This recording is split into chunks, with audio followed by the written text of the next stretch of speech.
3 വർഷം മുന്നെയാണ് എനിക്ക് ആദ്യമായിട്ട് ബിഗ് ബോസ് ഓഡിഷന് വേണ്ടി എന്റെ ഒരു കോൾ വരുന്നത്.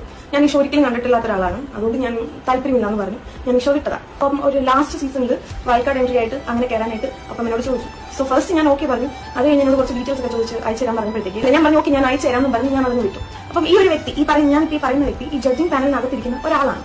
അയാൾ അത് കഴിഞ്ഞിട്ട് ഈ സീസൺ എത്തിയപ്പോഴത്തേക്ക് എന്നോട് പറഞ്ഞു, ഈ സീസൺ എത്തുന്നതിന് മുന്നേ തന്നെ എന്നോട് പറഞ്ഞു ഓഡിഷൻ വരും, ഞാൻ വിളിക്കാം, അപ്പം താൻ വരണം. ഞാൻ പറഞ്ഞു ശരി ഏട്ടാ ഞാൻ തന്നെ വരാം. അങ്ങനെ ഞാൻ പറഞ്ഞു എനിക്ക് ഇപ്പോൾ ഈ ഷോയുടെ ആവശ്യമില്ല, അതുകൊണ്ട് ഞാൻ എന്തായാലും വരും എന്നൊക്കെ പറഞ്ഞു. അത് കഴിഞ്ഞിട്ട് ഓഡിഷന് സമയം എത്തി. അപ്പം ഓരോ റൗണ്ട് കഴിയുന്നതിനിടയ്ക്ക് ഇയാൾ എനിക്ക് രാത്രി മാത്രമേ മെസ്സേജ് അയക്കാറുള്ളൂ. ഒരു 11-12 മണി 1 മണിക്ക് സമയങ്ങളിലേക്ക് മെസ്സേജ് അയക്കാറുള്ളൂ.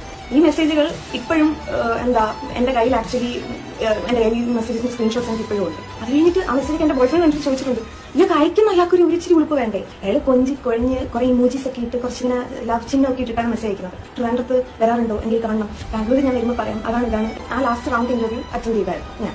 ഈ അറ്റൻഡ് ചെയ്ത സമയത്ത് അവിടെ ആകെ സംസാരിച്ചുകൊണ്ടിരുന്നത് കിടത്തവും ഇരുത്തവും ഒക്കെ മാത്രമായിരുന്നു. എന്റെ ഇന്റർവ്യൂവിന് മുന്നേ ഒരു 2 മണിക്കൂർ മുന്നേ മറ്റൊരു കുട്ടിയുടെ ഇന്റർവ്യൂ ഉണ്ടായിരുന്നു. ആ കുട്ടി ഞാൻ ഇതിനൊക്കെ ഓക്കെ ആയിരുന്നോ അല്ലായിരുന്നോ എന്ന് എനിക്കറിയില്ല. പക്ഷെ ആ കുട്ടിക്ക് എനിക്ക് ഷോയിനകത്തുണ്ട്, ക്യൂട്ട്നെസ് വാരി എറിഞ്ഞിട്ട് ഷോയ്ക്കകത്തുണ്ട്. എനിക്കത് ഞാൻ അതിന് ഓക്കെ ആയിരുന്നെങ്കിൽ പണ്ടേ ഞാൻ എവിടെയെങ്കിലും ഒക്കെ എത്തിയേനെ. I am not okay with that. So ആ പേര് ഞാൻ ഇവിടെ പറയുന്നില്ല. ആ കുട്ടി ആരാണ്, മേ ബി അങ്ങനെ അല്ലായിരിക്കും ആ കുട്ടിക്ക് കിട്ടിയത്. കുറച്ച് ക്യൂട്ട്നെസ് കൂടുതലായതുകൊണ്ടായിരിക്കും, അല്ലെങ്കിൽ കുറച്ച് ചിരിച്ചും കളിച്ചൊക്കെ സംസാരിക്കുന്നതുകൊണ്ടായിരിക്കും അയാൾക്ക് അത് കിട്ടിയത്.